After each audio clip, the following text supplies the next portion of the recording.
Le premier tour que vous allez présenter à vos spectateurs est particulièrement important parce qu'il va jouer beaucoup de rôles différents. Donc il va vous permettre non seulement vous-même de vous mettre à l'aise, mais il va aussi donner envie aux spectateurs d'en voir plus tout en vous aidant à récolter un maximum d'informations sur leur état d'esprit, leur habitude, leur dextérité, enfin énormément de différentes informations. Ce premier tour va vous donner l'idée donc de qui vous avez en face de vous et vous permettra d'adapter votre présentation et donc votre choix de tour par rapport à votre audience.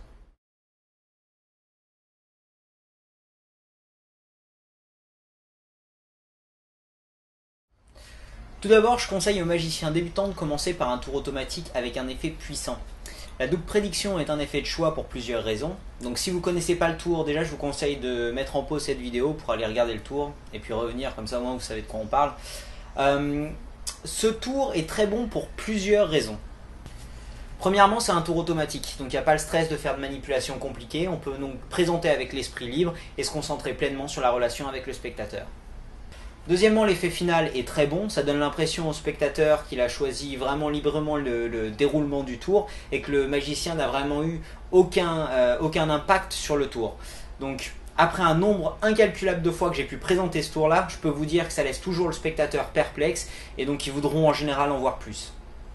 Troisièmement, ça fait participer le spectateur au tour. Donc c'est un super moyen pour commencer à l'intéresser et à commencer à créer cette bonne relation avec le spectateur qu'on cherche. Quatrièmement, c'est un tour qui oblige le spectateur à suivre vos indications. D'accord? Donc vous allez lui dire quoi faire et il va exécuter ce que vous lui demandez. Donc c'est un point très important simplement parce que premièrement, ça vous permet de tester son attention. Est-ce que vous avez besoin de répéter plusieurs fois ce que vous voulez qu'il fasse? Et deuxièmement, ça vous établit votre autorité en tant que magicien. D'accord? Donc ça l'habitue à écouter ce que vous allez lui demander et à le reproduire. Donc c'est très bien pour pouvoir éviter le fait qu'il commence à poser des questions embarrassantes un petit peu par la suite. Avant de commencer le premier tour, que ce soit celui-là ou un autre, je fais généralement mélanger les cartes au spectateur.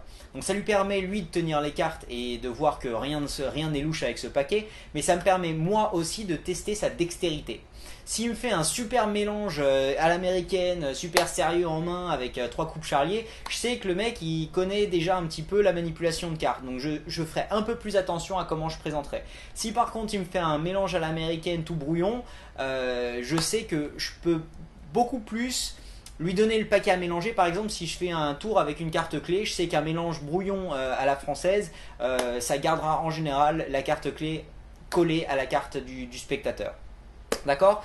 Donc demain, on va commencer à discuter un petit peu de comment établir notre autorité face aux spectateurs ou à un groupe de spectateurs. Ça va être une vidéo très intéressante. Je vous remercie d'avoir regardé la vidéo. N'hésitez pas à aimer, commenter ou à vous abonner sur YouTube pour profiter de toutes les vidéos de ce calendrier de l'Avent gratuitement.